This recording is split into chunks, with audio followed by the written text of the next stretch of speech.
भगवान श्री कृष्ण ने हम सभी के लिए जो संदेश दिया, आइए हम सभी उस पर अपना ध्यान ले जाएं।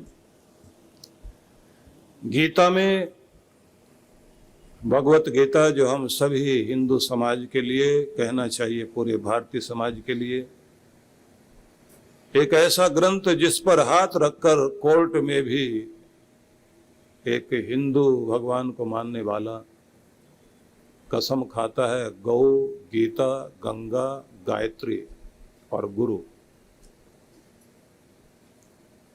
इन्हें अत्यंत पावन माना गया है, उद्धारक माना गया है। पूरे संसार में जैसे हिमालय एक, गंगा एक, तो गीता भी एक। पूरी श्रद्धा रखनी चाहिए। और ये ध्यान रखिए कि अगर हम अपने जीवन में सुख समृद्धि की, विजय की, सफलता की कामना करना चाहते हैं, अपनी समस्याओं को पार करते हुए जीतना चाहते हैं,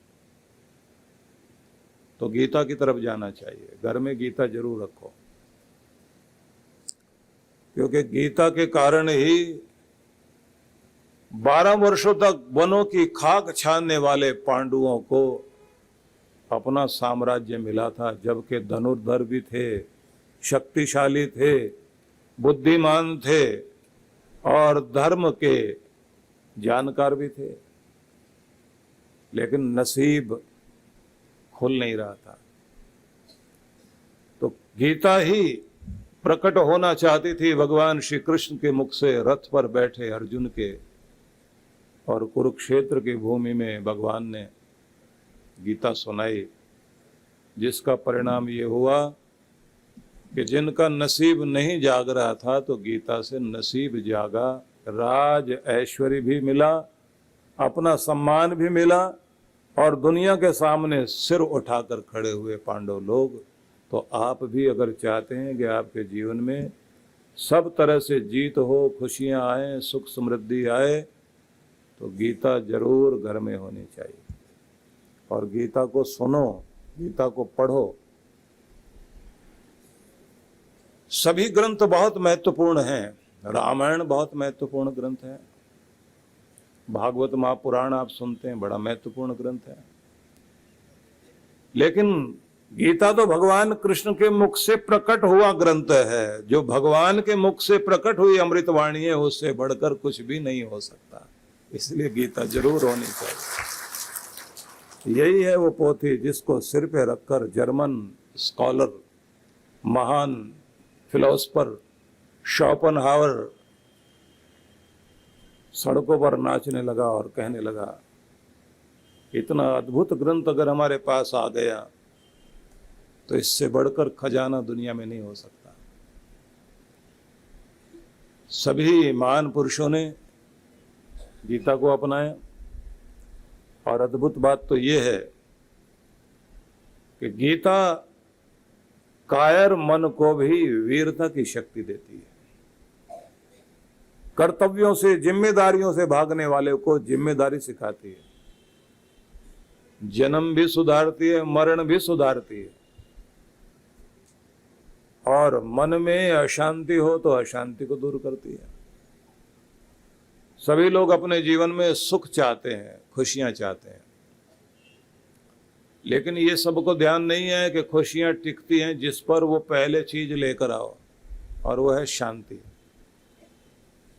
अगर आपके मन में शांति है तो खुशी टिकेगी, घर में शांति है तो घर खुशहाल होगा, कारोबार में शांति है तो कारोबार बढ़ेगा, मोहल्ले में शांति है तो मोहल्ले की तरक्की, प्रदेश में शांति है तो प्रदेश की तरक्की, और किसी देश में शांति है तो उस देश की तरक्की जरूर होगी।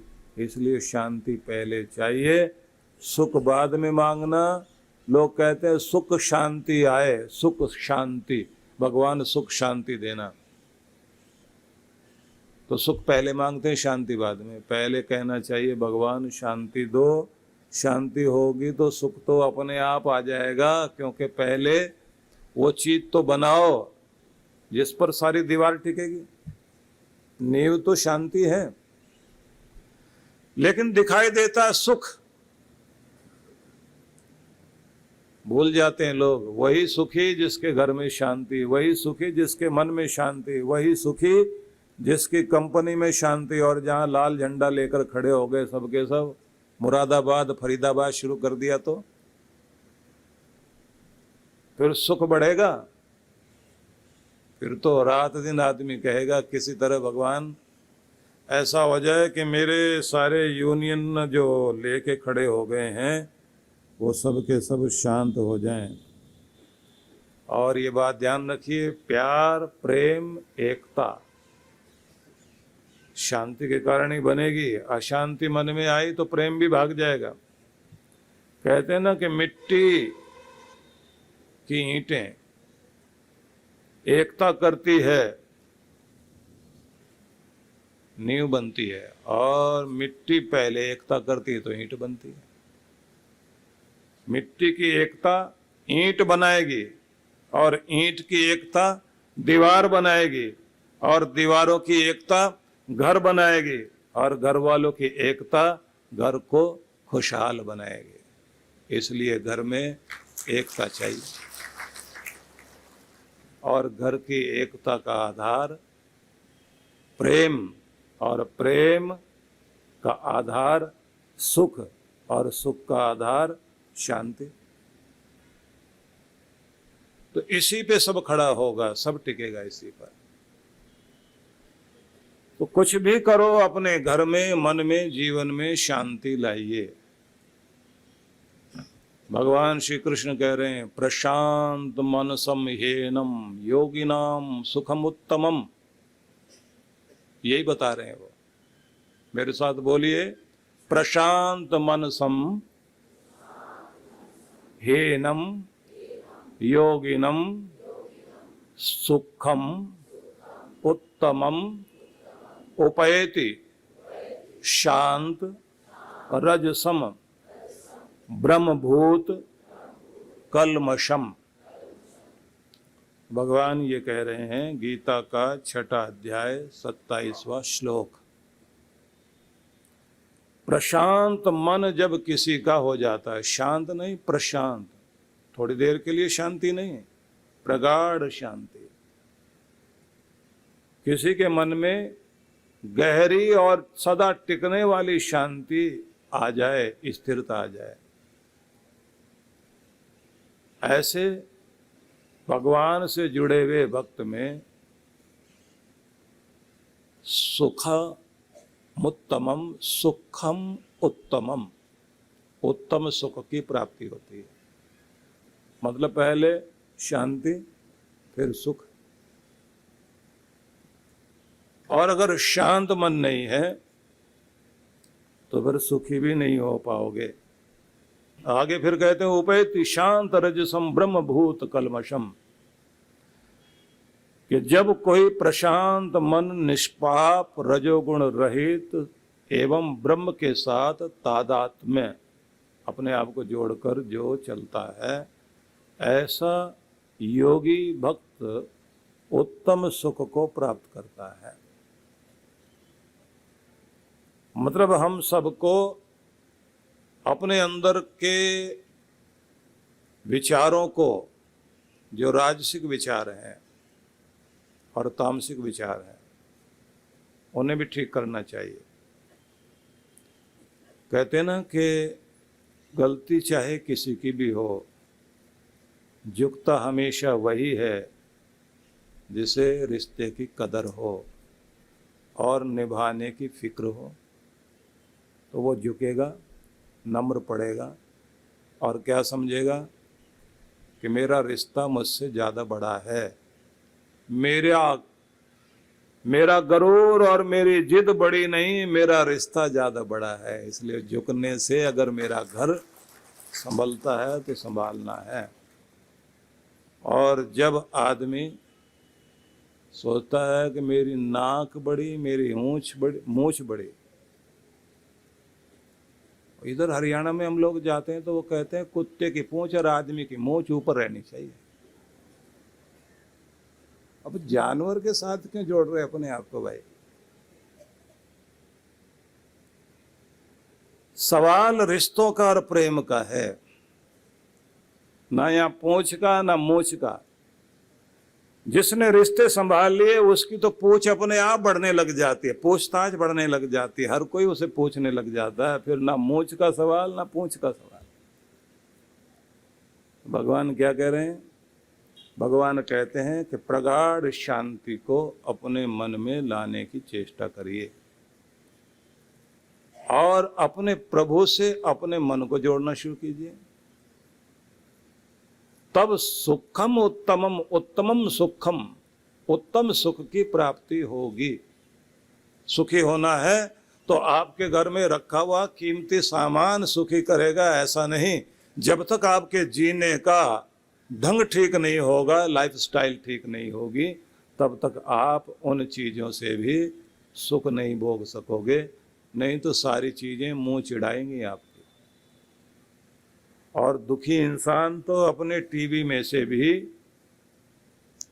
जब परेशान होता है ना, वही चीज ढूंढता है जिससे और रोना है।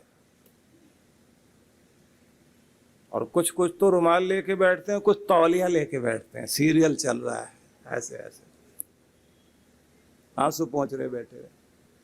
अपने को इतना दुखी करोगे और दुख से रिश्तेदारी जोड़ोगे तो रिश्तेदारी निभाने के लिए दुख फिर आएगा ना आपके पास। और कम से कम शाम को, रात को सोते समय तो दुख की और सनसनी पैदा करने वाली चीजें देख के मत सोना, नहीं तो आपके दिमाग में आपका जो अवचेतन मन है, सबकॉन्शियस माइंड, उसमें वो सब डाटा फीड हो जाएगा जो दुख वाला है, डर वाला है, चिंता वाला, परेशानी वाला। और फिर पूरे ब्रह्मांड से जो कॉस्मिक एनर्जी आती है, वो एनर्जी भी आपकी तरफ उसी चीज़ को भेजने लग जाएगी जिस चीज़ को आप बार बार सोच रहे हो, वही आपको मिलना शुरू हो जाएगा। इसलिए सफल लोग, खुशहाल लोग जब अच्छी चीज़ें सोच रहे होते हैं तो खुशियाँ उनको और मिल रही होती हैं। हंसने वाले को हंसी वाली बातें मिल रही होती हैं, झगड़े वाले को हर जगह झगड़े वाली चीज़ें मिल जाती हैं। तो शक्कर खोर को शक्कर, टक्कर वाले को टक्कर मिलती जरूर है। तो अपने आप का ध्यान शक्कर पर लगाओ ना, क्यों टक्कर पर लगाते हो? मन को शांत करिए। जितना जितना मन आपका शांत होता जाएगा तो उतनी उतनी कृपा आपके ऊपर होती चली जाएगी।